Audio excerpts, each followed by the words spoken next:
Welcome to the concluding talk of the symposium cum workshop IWE Text and Context. We have Dr. Shilpaa Anand from BITS Pilani, Hyderabad. This will be the second part of a workshop on disability studies. Please. I don't know which I'm more happy about, that you're all caffeinated now, or that I get to have the last word. Whichever way, I hope that it works out for all of us. Actually, this break helped me because there were two conversations that I had with people who work on somewhat similar ideas that made me think that maybe I'll begin by doing something that I had not planned, which was to actually talk about a problem that cropped up in a translation workshop that was held in JNU some years ago. Now, the entire workshop was focused on translating disability short stories, right? And so there was a lot of prep several months before, and the primary focus of the workshop was to come up with a set of short stories from Indian languages that could be translated into English, all of which focused on disability. So you can imagine that the scramble then was to look for a disability text, right? Or to find this story. These were also people who were very what shall we say, successful in their translation work, or they were well known within translation studies circles, but were coming to disability probably for the first time. And I'd like to think of that also as a kind of an encounter that happens, since, my first lecture was based on these various kinds of encounters.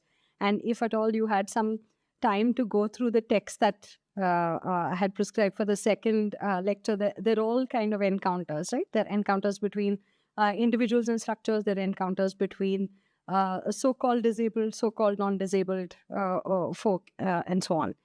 Anyway, let me just begin with this and then come to the text. So this workshop was called Translating Disability Across Cultures, the Translation and Representation of Disability in the Modern Indian Short Story. Participants at the conference were expected to find short fiction in different Indian languages that had a disability element, translate them into English, and discuss their experiences of translating disability-related content. So you can see that the task was tripartite. The following dilemmas, which all pertain to the issue of finding a disability text, explicate further the question related to knowing disability in non-Western cultural contexts. Since we are in a symposium that's focused on Indian writing in English, and there is this understanding that the world of disability that we might be thinking about is very different from the world of theory that I presented in the first lecture. Maybe it's fruitful to consider how this works out. One of these dilemmas was disability is everywhere in literature. That's what Mitchell and Snyder tell us, right? They're saying it's everywhere. Participants at the conference expressed wonder at the fact that they had rather easily found short stories that related to disability. So once they went looking for disability short stories in their own languages, and we had a wide range of languages being discussed at that conference, there was a sense of great wonderment that was expressed that, oh, here was a character all the time. I've read the story many times. I never thought of this character as disabled, right? Or this particular writer seems to have so many disabled characters in their writing. Their wonderment was due to their initial anxiety at having to look for stories that would appropriately fit the expectation of the conference. The range of stories chosen by participants at the conference to translate into English from various Indian languages revealed that one does not have to look very hard to find a disability text. In stating so, participants were pointing to the fact that disability, which is a familiar category, had become unfamiliar through the process of literary defamiliarization. They may, however, have been saying that disability was not a trope in which they had previously known these texts in their own languages, and that they had now found a concept with which to think of and relate to these texts. So that's something which is a very common experience. It also happens when one is trying to look at the history of disability in India, where you have several instances of encounters, with blind groups or orthopedically disabled groups and so on, either in terms of organizations or individuals that are scattered through history. But then it's not usually recorded as disability history of India, because that concept is kind of absent, right? So then one of the ways to go forward, as we're thinking about texts and how to work them out in relation to disability, is also to examine this relation that the text might bear to the concept. Right? What is does the concept of disability or the notion of able-bodiedness figure in this text in one way or the other? So another problem that occurs, and this is true of a lot of people who work in disability studies, is that it's always thought of as something new. Right? Oh, disability, sir, you work in this area. Oh, you're doing that. And the feeling is as if one has birthed a brand new a category that never existed. In fact, it's exactly the opposite of that, right? This is a phenomenon, an experience, and also a concept that figures very strongly through social realities as well as literary texts. But it's not been engaged with. It's not been centered adequately, and that's kind of the intervention that disability studies tries to make. A second dilemma that I want to focus on is it is tedious to find disability texts in Indian languages. Here, where we engage with the question of language. Contrary to what in fact emerged as outlined earlier, another common experience shared by participants was that they had difficulty finding a short story in their language that contained a disabled character or a disability experience. This response revealed that there was some compulsion to identify disability as an already known category, as familiar in certain ways, probably in terms of impairment groups that are standardly known as disabilities. For instance, blindness, deafness, loss of limb, and so on. So there was a preconceived idea about what disability must be, and that only if you find characters or instances within the text that matches that preconceived notion, is it a disability text, and is it worthy of translation for this conference, workshop, and so on. What was being stated perhaps was, we are familiar with what disability is, but is this thing that we see in the text really the same? Very often when I offer an elective in my institute called Introduction to Disability Studies, the first set of questions that I have to deal with after the first few introductory classes is this a disability? Can we call that a disability? Can I read this as a disability text? And it's not an unfamiliar experience, no matter where one is presenting, right? We've had such conversations even during the break. These are not bad conversations, but I'm just saying that there seems to be something in the conceptualization of disability that within this disciplinary approach that makes it seem like it's more alien than it actually is. And that's something for us to think about and probably engage with as we're reading disability through these texts.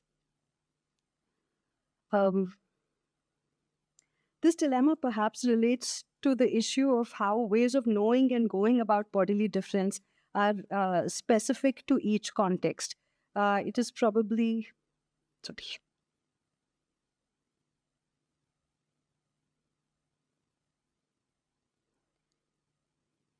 It's probably a dilemma of conceptual differences. It becomes very useful when we're thinking about disability in non-Western context, in contexts where this Anglo-American theory, does not emerge. To also consider that the conceptual imagination of what disablement is, if we think that disablement is actually the experience of that encounter, it's the experience of that encounter between the individual and structures that are disabling. It has nothing to do with a specific kind of impairment. It has nothing to do with the presence or absence of ADHD. It's the encounter that a student has to face with an exam and an academic system that expects a certain able-bodiedness or cynicism from that student that is also worthy of considering through this disciplinary framework. A third dilemma was the case of over-representation of papers on Shubha. Shubha is Tagore's short story. I don't know if you're familiar with it, but it's an anthology. It's very well anthologized in all the Tagore readers that you might find. Of the short stories that were translated as disability short stories, there appeared to be a predominance of Tagore's short story Shubha.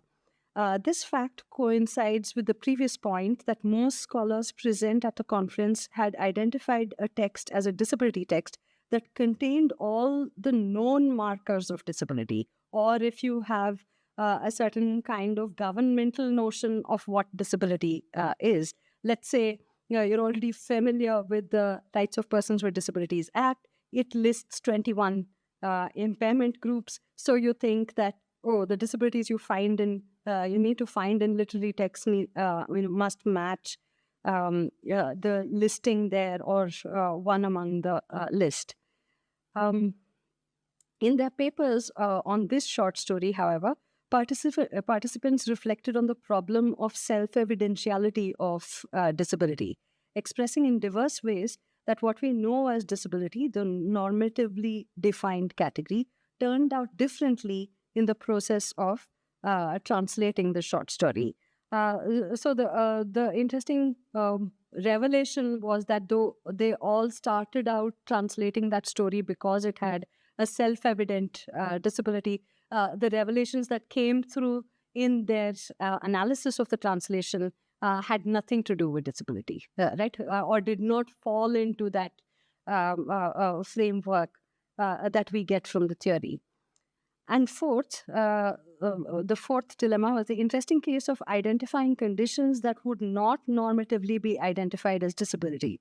The conference also reflected the presence of disability texts that did not qualify in the familiar way as those referred to earlier as disability texts. Here, it was the interpretative or hermeneutic tradition of literary studies that came in handy.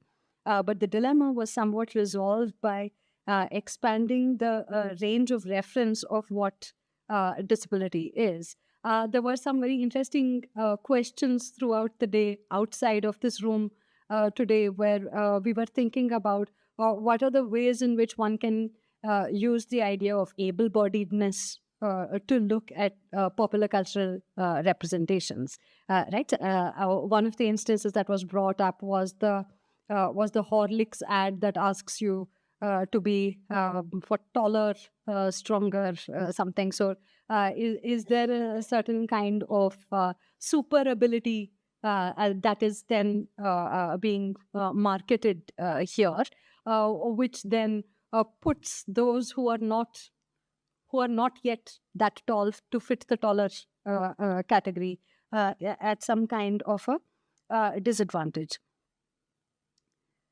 So these dilemmas, in fact, help clarify the fact that while adopting disability studies within the Indian context, it would be restrictive to employ what this field constitutes as disability, right? As a prescriptive category. So I think that it's important to not think of any of the impairments that have been listed so far as the only things that we can research or read as disability. At best, disability studies may offer those of us working in literary and cultural studies a critical framework that serves well as an approach to reading and translating texts. So it may serve well as a point of departure. Where you might go later need not be prescribed by any of the ideas that I suggested earlier. So I want to now discuss three texts in relation to this. So one of them, and these are all English texts of written of the Indian context. They're also written in English. One is the case of the character Brit in Firdaus Kanga's Trying to Grow. And second is the character Malini from Girish Karnad's Broken Images. This is a 2005 play. And then there's Animal in Indra Sinha's novel Animals People. All of these texts are between 2005 and 2008. So are all characters who in the normative sense would be identified as disabled, but each of these texts offers us ways of rethinking disability conceptually, keeping in mind the cultural context. So if you know anything of these three characters, then you know also that they're all visibly marked as people with disabilities, right? There is no effort in identifying them as disabled characters. To illustrate, in the first text, Brit has osteogenesis imperfecta, what is better known as brittle bone syndrome. But what the narrative reveals is the way in which the condition is conceptualized socially in terms of its physical manifestation. That his diminutive stature carried more social meaning and resulted in his being treated as a little child, the essence of which experience is best exemplified in the title of the novel, Trying to Grow. So Kanga's novel, of course, is hilarious in the way that he describes the normative and normal world, if we want to call it that, from the perspective of, his spatial occupation of the house as a disabled character. In conjunction with Karnad's and Sinha's texts, Kanga's novel enables us to examine the complex relations that the English language has in relation to the modern category of marginalization, that is disability. While Karnad's and Kanga's texts reflect the way in which prowess in the English language enables disabled people of the middle class, Sinha's novel demonstrates how the modern emergence of disability politics in India does not extend to a rural class of disabled people whose impairments were acquired through congenital disabilities caused by industrial disasters, such as the Bhopal one.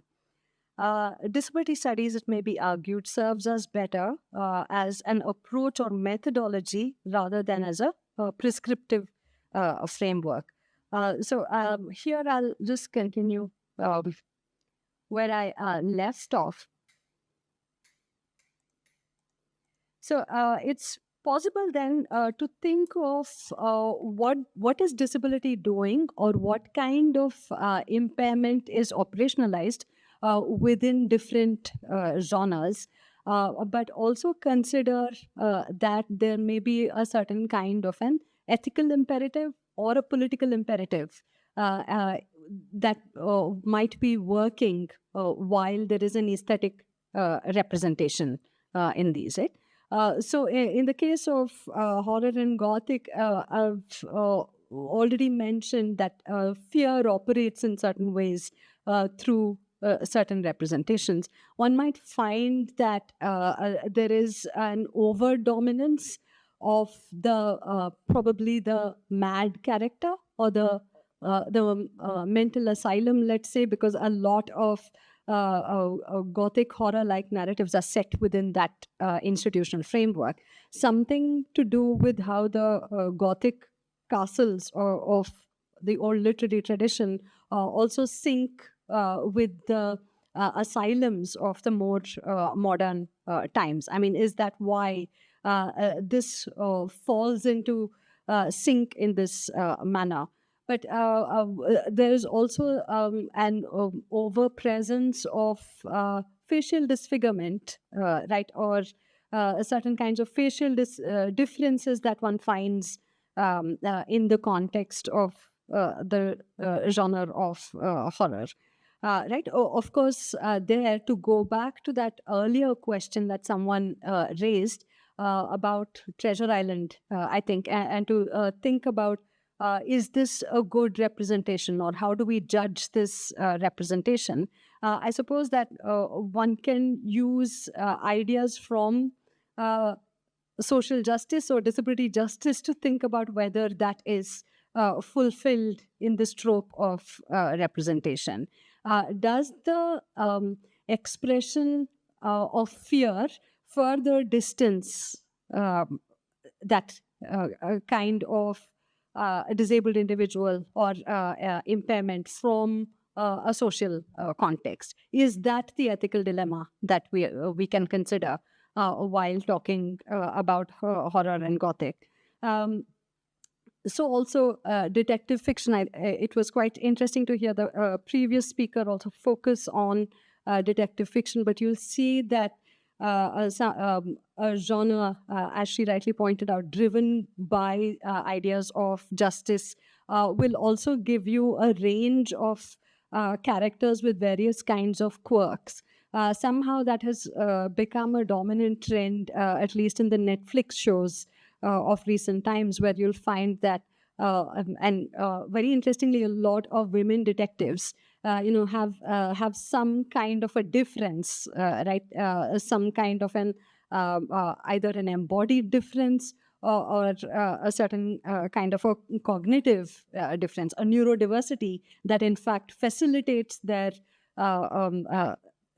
solving of the crime. Right? It's as if that special feature enables this kind of solving. So then, if one considers that from a disability rights and justice framework, is it then giving the sense that having a disability is not a bad thing, right? Or that having a disability enables you further in a certain kind of profession? Because I kept thinking of that, how to respond to that question of is it a good representation or bad? Good and bad are not adequate categories to work with, but maybe if we think of it from the point of view of justice, it becomes more useful to consider.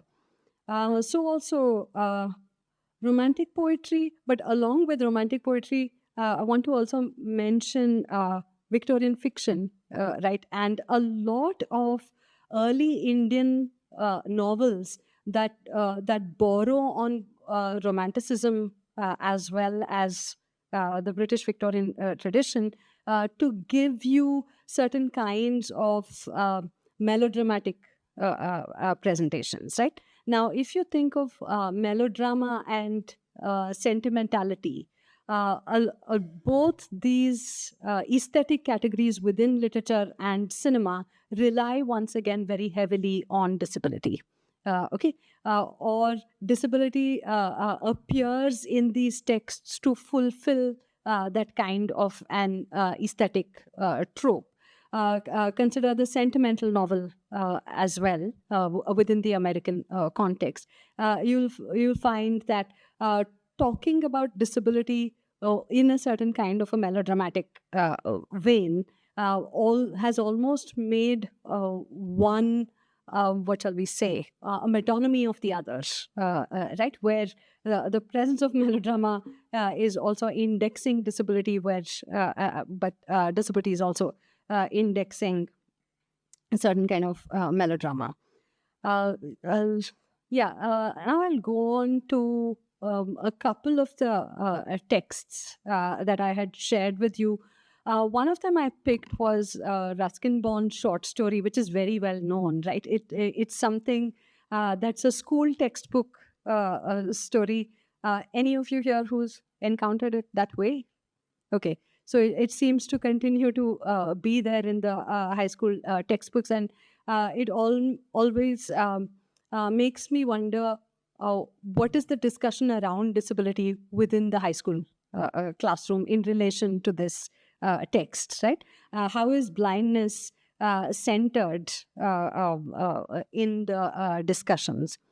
One of the dominant aspects of this short story is that there are certain kinds of restrictions on disclosing disability, right? That both the blind characters on the train are hesitant to reveal their non-sightedness, and this hesitation is manifested in very different ways. That's where I think it becomes useful to think of certain social expectations of gender roles that both seem to be performing, while the male characters, I mean, this is also an assumption because the story does not reveal too much if the first person narrator is male or female. There's only one small section in the text where there is a recognition of this the primary narrator as a man. So then, what is going on in terms of their experiences of living with an impairment that's somewhat similar, but their need to not disclose seems to be driven by different kinds of things. So one can consider that within the space of the story, that the man goes out of his way to talk about what he's feeling as they pass through different parts of the region on the train, the way the wind feels. So there's a lot of attempt to appear to be sighted. So the kinds of descriptions he provides are also chosen very carefully, and this tells us something about the use of the English language, but the use of any language, and how that's tied into experiences of either normalcy or disability in different ways. That there's a careful choice of sentences that will not reveal sightedness in particular, but can also be interpreted as sentences that only a sighted person would be speaking or saying. Another thing that happens through this narrative is the narrator disclosing how they experience, a certain kind of negativity, and also in doing so reveal this internalized ableism. That I cannot be nice to myself because I'm a person with this impairment. That it's impossible to live as an non-disabled person, and it's filled with a certain kind of poor view of oneself, right? A very negative kind of view. And if we go back to the typology that I shared with you earlier, you have one of the types that Quayson lays out is one where you have a disability being revealed at the end of the story. And this story fits that kind of a framework where the startling revelation towards the end of the story to the main character, who's also the narrator, is that the girl he had been having the conversation with for the entire journey was also blind. Right? So there is that feeling of, oh my God, if only I had spoken about my disability, then there could have been a common factor. Because the person who tells him that is also someone who says that she was very beautiful. Right? His words, in fact, are something to the effect of, her eyes were really pretty, but they're of no use to her. She's blind.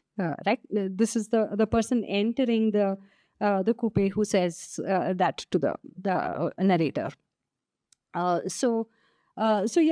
These are some of the ways in which one could read what happens in that story. But it's up to us to consider the extent to which we want to think about disability only as an aesthetic category, or to also consider a certain kind of ethics and politics that are being foregrounded in that story.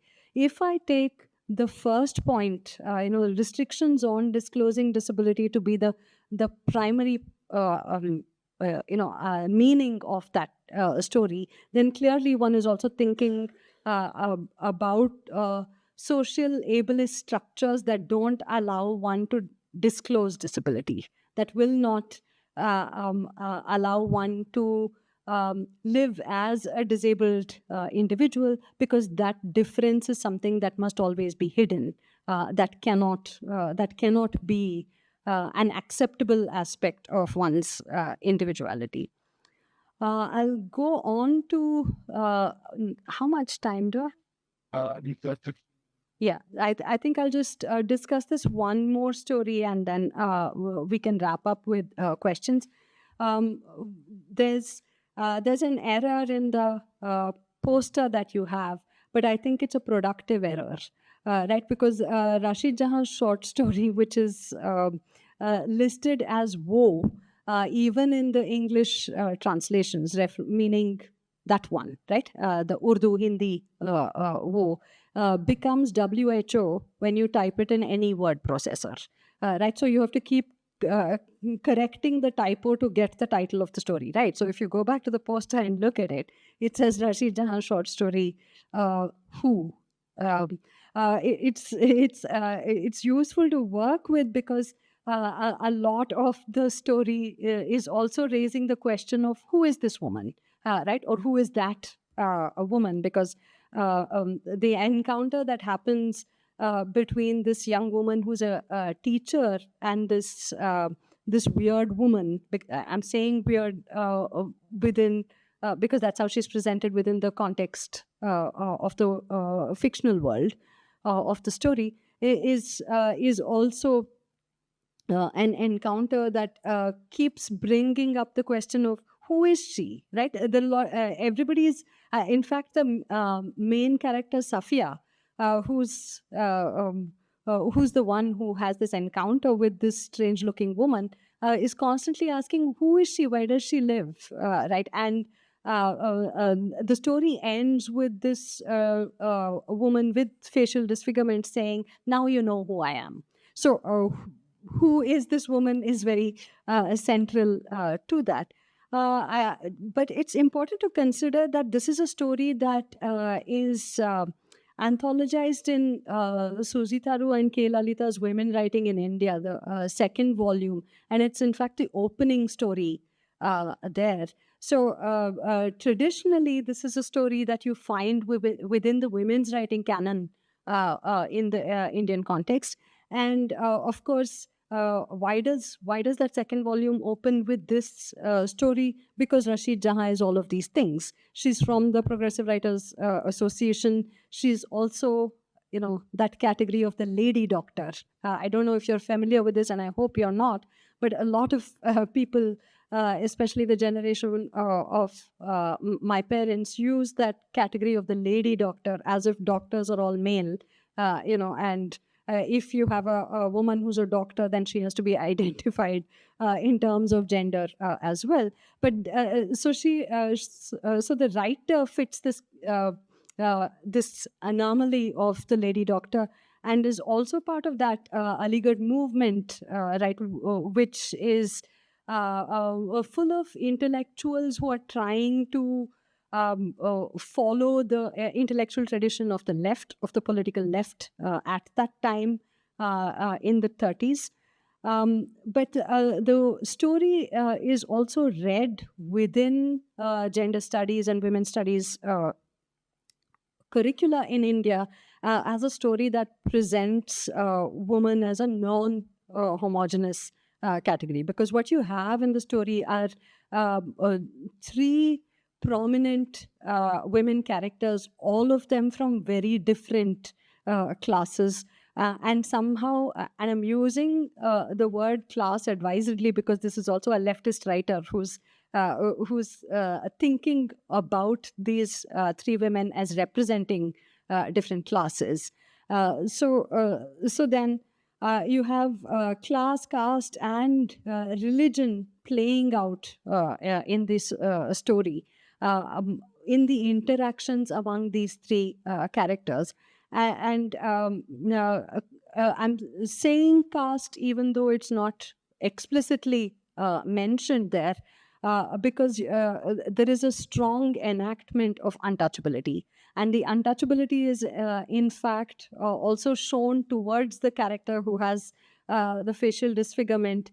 And it's just assumed by all the other characters in the story that her facial disfigurement or difference comes from her having contracted syphilis by virtue of being a sex worker. Right? So there's a lot of unspokenness in the story, which is what makes it open to interpretation. The story is in fact usually taught and studied in these ways, also to consider that the pronoun wo would be something that is used without indication of gender. So is the genderlessness of the title and the character who's also indicated in the title of the story related to the fact that her face is disfigured? Is it related to the fact that she's part of a certain kind of an occupation that is to be completely discredited? So gender also works out very interestingly as something that one needs to qualify to have, right? One needs to be qualified enough to have. I'll wrap this up by talking about a few things here. One is that there is an unspokenness in the story about sexually transmitted diseases. And a very typical kind of situation is played out where it is the woman who's blamed, right, or the sex worker who's getting blamed for her existence, for her diseased existence, for this kind of disfigurement she has. And there you have a kind of a paralleling of a medical pathologizing, a moralizing, as well as a criminalizing that's going on, because you have the other characters in the story constantly slipping in and out of characterizing this woman in terms of morality at times, but also in terms of criminality, right? And when one considers conditions or illness experiences or diseases like sexually transmitted ones, then there is always that threat of it being criminalized that hangs around it. Okay. But one very interesting moment in the story is that even the medical professional does not treat her with enough respect to give her the medication. This is someone in the pharmacy who just yells at her and abuses her for having even shown up. So it's as if that facial disfigurement comes to stand in for a wide range of things, but is constantly telling us more about how society reacts to this woman rather than anything about the woman. Which is why it's very useful to reclaim this short story or to kind of appropriate it from the women's studies discourse for the disability studies discourse, because it's showing the social circumstances or the social responses to disabling conditions in many ways. Also this overcoming narrative. I don't know if I mentioned it earlier, but a lot of disability life writing, as in the case of writing about chronic illnesses, is very often focused on how the individual with the lived experience of that illness has to overcome their experience of being ill, overcome their disability. If you look at reporting around around disabled people who achieve certain kinds of things, a lot of it is focused on how, oh, despite her disability, she did this. So disability theorists are very critical of this kind of overcoming, because when you overcome your disability, then you also have to set it aside. You have to say that it's not part of your identity, right? And so on. But interestingly, in this story, the tables are kind of turned, because the person who has to overcome anything at all is Safia, who has to overcome her disgust. Right? And the entire story is, in fact, focused on how this non disabled, upper middle class teacher, who's also being very kind to this woman who's just off the street, is having to battle this feeling of disgust that she feels at the sight of that face. The responsibility of overcoming then is placed on the non-disabled ableist world, and not so much on the disabled character. I'll just stop here.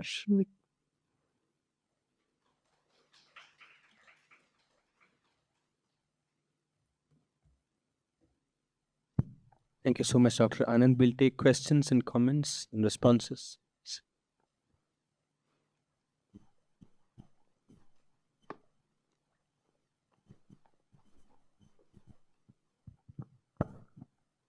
Hello, ma'am.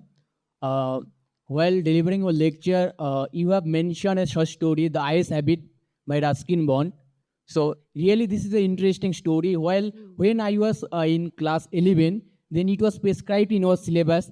And while we the friend studied this story, we got a lot of amusement.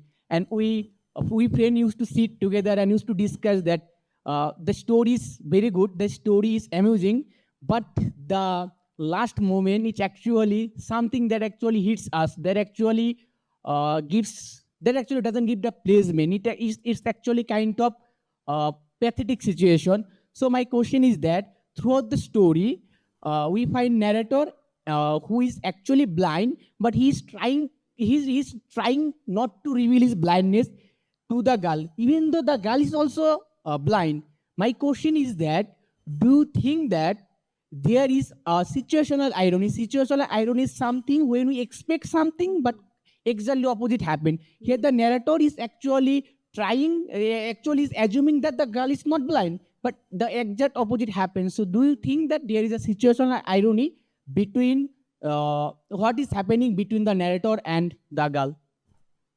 Yeah, of course, there is situational irony, and I imagine, and thank you for telling me how it might be discussed within the high school classroom, because the focus of the story may have been on the situational irony, right? On only focusing on that.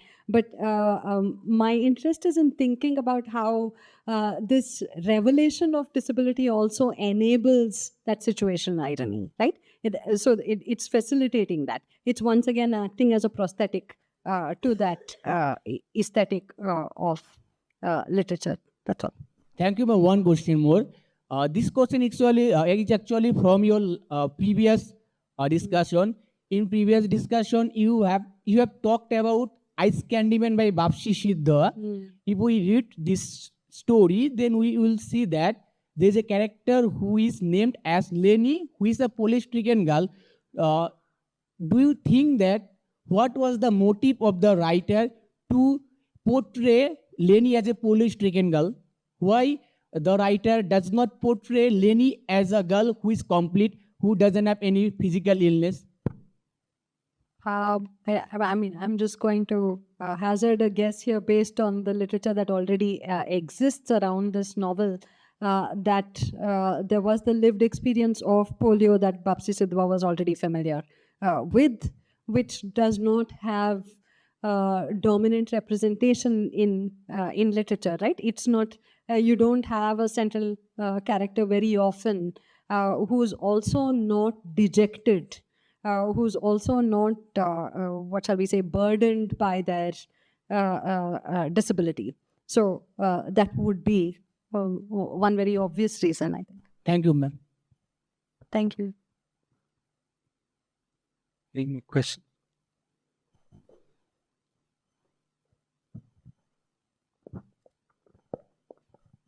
Ma'am, I was thinking about how language and disability operates together, because language plays a crucial role in incorporating disability into the discourse. For example, it's not just even in our daily usage of language, we use certain terms like crippling effect of something, sick person. So in that sense, we are adding certain kind of negative, using these words as metaphors for some negative qualities. In a way, we are translating the disability as something undesirable. Yeah. And again, even in the case of governmental interventions too, we use words like differently abled and not disabled in that sense. So it's like not speaking directly about disability. It is something undesirable, and something we are sanitizing it in a sense. So this sanitization also reflects in how we are sanitizing the challenges faced by the disabled people. So language in a sense is kind of incorporating ableist discourse into this one. Thank you for that. There is a lot of discussion that goes on about language. In that way, it's somewhat similar to the discussions within transgender politics, as well as Dalit politics at an earlier time, where there's a discussion about how one needs to be known. And I just wanted to add to this mix of terms that you're offering, that this word Divyangjan has come to be very critically viewed by disability stakeholders and also disabled persons' rights groups. Divyangjan, I don't know if you've come across it, is the one that's officially being used now by the government. You also have it on railway forms that need to be filled out and so on. So one of the criticisms of this phrase is in fact a parallel of the criticism that is made of Gandhi for using Harijan, right? Where there is a displacing of this individual as belonging to the material world and locating them within some spiritual world. Because what does Divyang mean? It means a person with divine limbs. So an early set of very angry questions that disability activists brought up was, does that mean we should be in heaven? Right? Does that mean we should not be on earth? Yes, there is a lot of work that happens around language. And in fact, recently there have been lots of initiatives within the news media to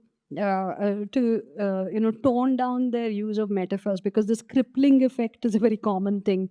It could be floods, it could be anything, but the city is crippled, right? The city continues to be crippled in a lot of the mainstream English newspapers. So there are journalists who are also discussing this within their own circles, but definitely a strong push from disability activists to say that words like crippling and also suffering from cerebral palsy, right, or suffering from polio. Lenny is not suffering from any angle. If at all she's suffering, it's because of other things that happened to her in the story. It's because of a certain kind of displacement of friends and so on. But she's not suffering because of her polio.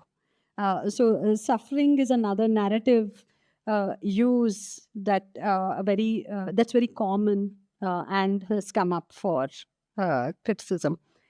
So if you're asking if that's a way in which one could read the texts, that's definitely a way, right? And to also consider the role of the social conditions of disability in relation to the use of terminology at different points in time, especially since this is a symposium on Indian writing in English. What are the shifts within language that one sees in representing disability? The other part of that Mitchell and Snyder essay is, in fact, entirely focused on the problems of metaphorical uses. There are several critics who have written on the metaphorical uses of disability, including Tanya Tichkovsky. So you might, if you're interested, you could pursue those essays to see how they're discussing it.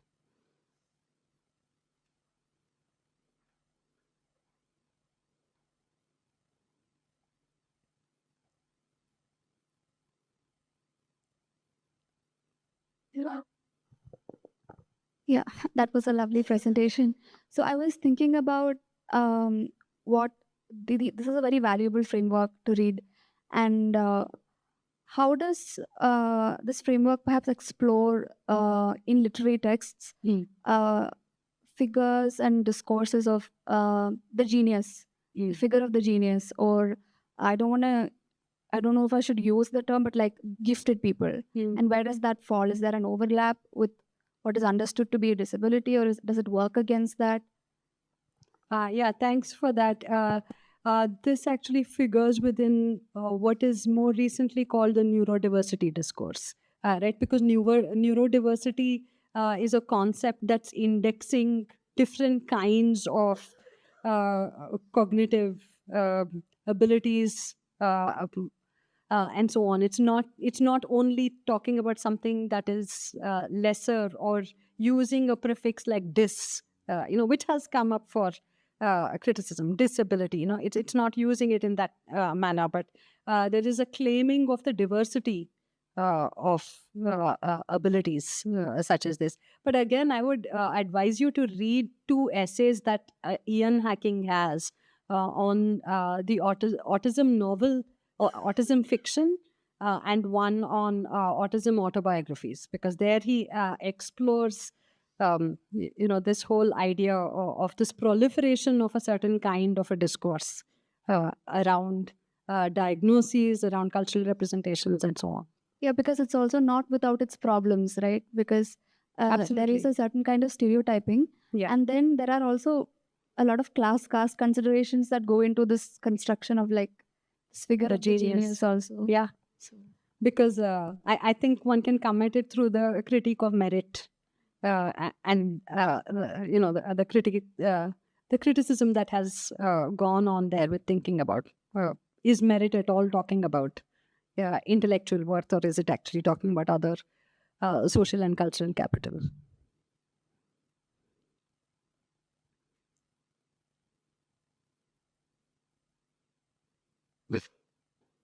You helped me today.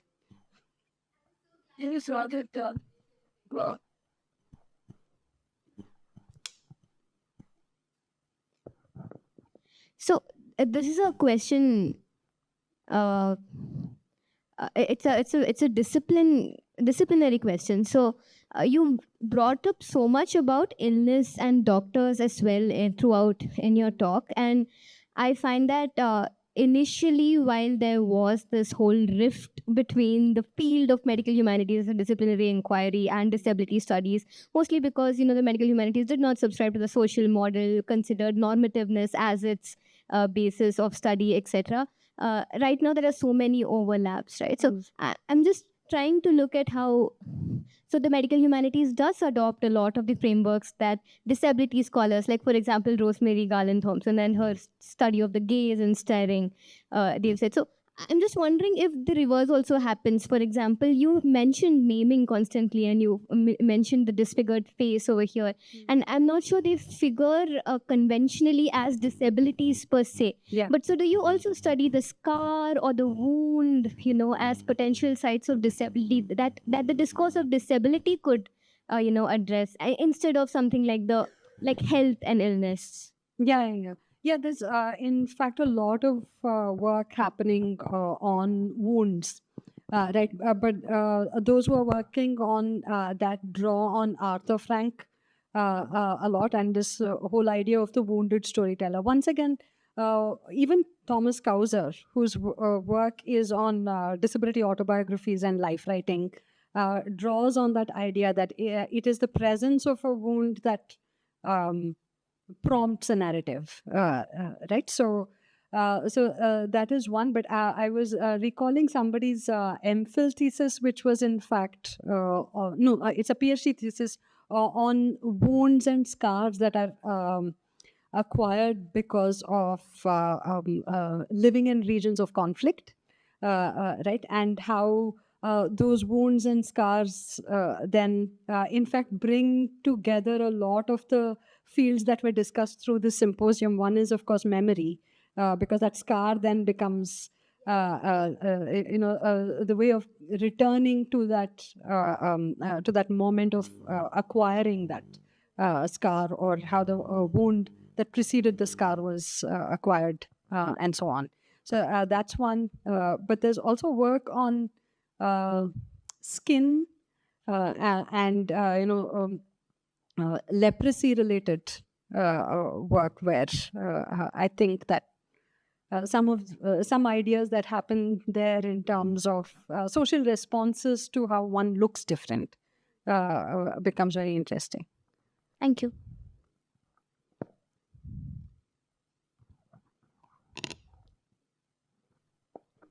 Any more questions, comments?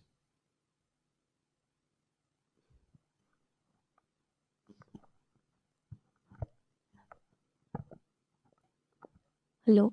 Thank you for the talk, ma'am. Ma'am, I was thinking, because you mentioned Shubha by Rabindranath Tagore, I was also reminded of another Bengali novel by another author, Bankim Chandra. So the novel is titled Rajani, which means nighttime. And it's the story about a blind girl from a very lower class. And she's not she's in love with a man from upper class, and she's not accepted by him at first, but there is a moment where like her actual parental identity was revealed, that she was also from upper class, abandoned by her parents. So after that she was accepted, and also at the end of the story she gained her eyesight back. Now when we're talking about the eyes habit in this story, like the author, there is a point where the author mentions that I was blind at that time. So there can be an assumption that he has also recovered from the complete blindness. He might have gained some kind of eyesight back. So in that way, why is it so necessary for the authors to be in that authorial position after once they have overcome the disability? Why my question is, I don't know if it is a question or just observation. Why is it so evidence in the stories that a person, a disabled person is they can only narrate the story once they're out of it? I think you have a research question. I think you have a good research question to explore. But I'm not sure. I haven't worked on this idea, but I'm not sure that there is any single response to provide to it. One of the thoughts that comes to my mind is that disability is also something that's very valuable for creative writers to explore. Apart from the whole idea of a narrative prosthetic, it's also it enables the imagination to get into the world of disablement, right? And I imagine that the Ruskin-Bond case is one such, where you have a writer who's not non-disabled in the same sense of the impairment that figures in the story, who's exploring blindness. So it becomes a way of exploring other worlds, for instance. But it could, I mean, if one thinks of it in relation to anthropology, it also feels like it's a world one has visited and returned, right? That it's a site that one wants to write about post facto after returning from there. But I thought in this short story, he's not blind earlier, but progressively becomes blind, right? I think the line was that I was totally blind at that time. Yeah, I mean, it could be. Yeah, and also as you were mentioning the other world visited by the disabled people, so there is very the idea of nature in disability studies. I think in the eyes habit, I think there is this point where both of them are talking about mountains, and one of them describes it very explicitly, that person has seen it, but in that can be possible because both of them are blind. And in the case of Subha, it was it was mentioned that she has only two friends, which are two cows. And in the case of Rajani, the novel I was talking about, it's the world of the flower. Like the girl is basically a flower seller. So like, is nature a sort of supplement to them that they rely on, because the materialistic world is not so much kinder to them? I wouldn't want to stereotype it in that way, because if you think of Shubha, I think Shubha fits that sentimental, melodramatic mode really well, right? Where there is also a certain kind of value that the narrative is gaining by equating her speechlessness to the speechlessness of these animals and so on. So I think it would vary from context to context. For instance, in Indrasana's novel, you have the main character constantly proclaiming that only call me animal, don't call me differently able, don't call me disabled, don't call me all these fancy modern human rightsy terms, but please call me only animal. So if one thinks of animal also as a figuration of nature, then I suppose it allows for accessing different existences, or the imagination of disabled existences only being possible through non-human realms. Thank you, ma'am.